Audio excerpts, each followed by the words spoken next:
Assalamualaikum warahmatullahi wabarakatuh. Perkenalkan, nama saya Kendra Azahra dengan NIM B1D210008.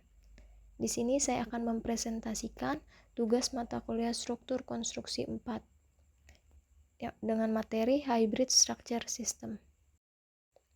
Hybrid System Structure. Hybrid System Structure adalah penggabungan sistem dan bahan material untuk menjadikan suatu sistem struktur lebih fleksibel di dalam penggunaan dan karakter serta pelaksanaannya. Sistem pembangunan ini terdiri dari dua tipe struktur atau lebih yang berbeda, yaitu penggabungan antara baja dan beton yang merupakan bangunan bebas kolom yang bertujuan untuk memaksimalkan fungsi. Selain itu, hybrid system merupakan sistem yang biasa digunakan pada gedung-gedung tinggi yang merupakan gabungan antara satu dan dua sistem sekaligus, atau peraturan dinamik yang dipakai oleh arsitek modern. Hybrid System Structure. Gabungan sistem material. Yang pertama, kolom beton super. Yang kedua, baja terbungkus kolom beton. Yang ketiga, gabungan sistem lantai. Yang keempat, baja trus dan sistem cadik. Sistem gabungan baja terbungkus yang mengkombinasikan baja HS. Yang pertama, kemampuan mendirikan baja mudah. Yang kedua, kapasitas beban aksial beton HS. Yang ketiga, penahanan dan penguatan yang efisien. Mengapa menggunakan sistem struktur hybrid? Sistem struktur hybrid dapat menawarkan beberapa manfaat untuk proyek skala besar, bergantung pada tujuan proyek, kondisi lokasi, dan persyaratan desain.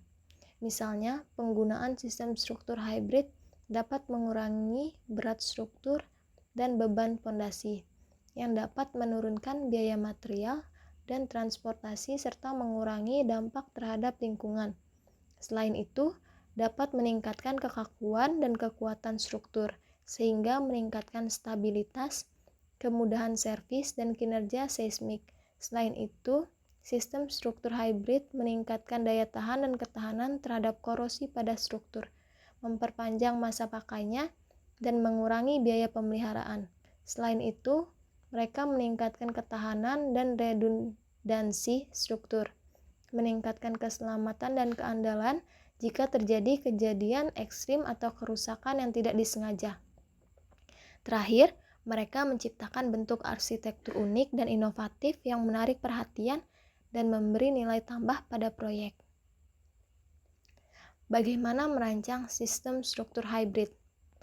Merancang sistem struktur hybrid memerlukan pendekatan holistik dan terintegrasi yang mempertimbangkan interaksi dan kompatibilitas material dan sistem yang berbeda. Penting untuk memilih bahan dan sistem yang sesuai dengan konteks, fungsi, dan anggaran proyek. Selain itu, perilaku dan kinerja struktural harus dianalisis dalam berbagai beban dan skenario. Menggunakan metode analitis atau numerik, atau uji eksperimental. Selain itu, sambungan dan antarmuka antara material dan sistem yang berbeda harus dirinci untuk memastikan kekuatan, kekakuan, keuletan, dan daya tahan yang memadai. Terakhir, penting untuk mengordinasikan proses fabrikasi dan pemasangan untuk menjamin pengendalian kualitas, keamanan, dan efisiensi. Apa saja tantangan dan peluang sistem struktural hybrid?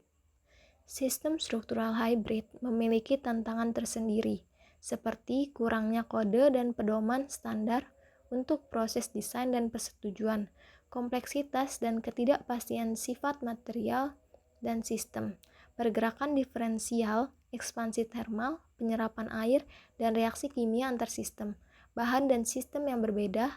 Hal ini dapat mempersulit pemeriksaan, pemantauan, dan perbaikan. Namun, tantangan-tantangan ini juga dapat memberikan peluang untuk penelitian, pengembangan, dan inovasi lebih lanjut. Hal ini mencakup pengembangan material dan sistem baru yang menawarkan kekuatan dan daya tahan lebih tinggi.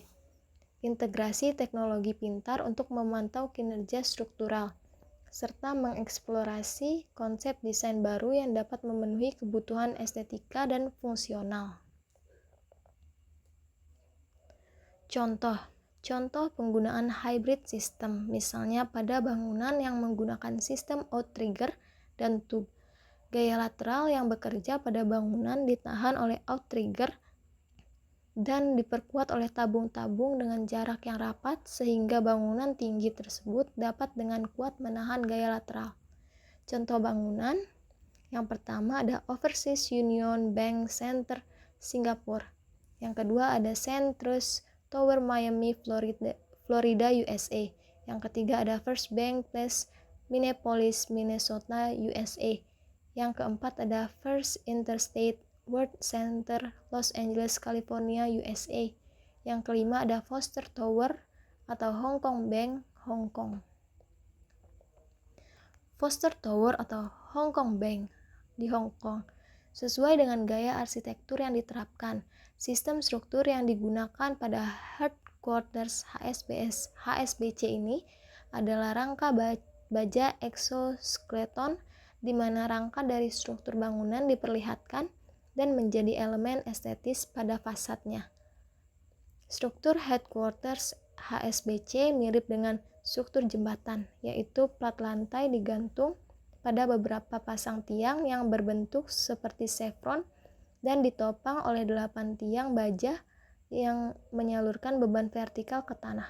Selain berfungsi untuk menyalurkan beban vertikal, 8 tiang baja ini juga berfungsi untuk menahan beban lateral yang berasal dari sisi kanan dan kiri bangunan, sedangkan guna menahan beban lateral yang berasal dari sisi depan dan belakang. Di antara 4 tiang yang berada di sisi depan dan 4 tiang yang berada di sisi belakang, bangunan ini diberi rangka tambahan berbentuk X. Ciri utama dari HSBC Headquarter adalah ketiadaan struktur pendukung internal.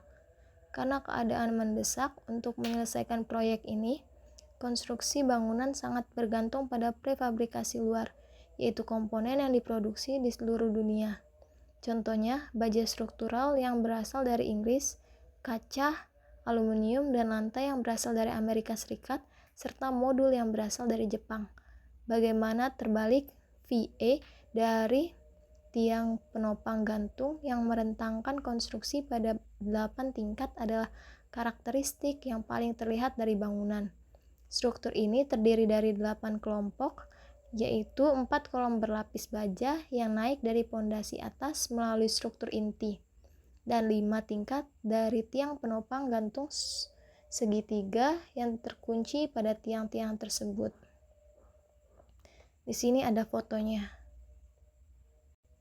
Di sini ada referensi dan sumber yang saya gunakan. Terima kasih. Wassalamualaikum warahmatullahi wabarakatuh.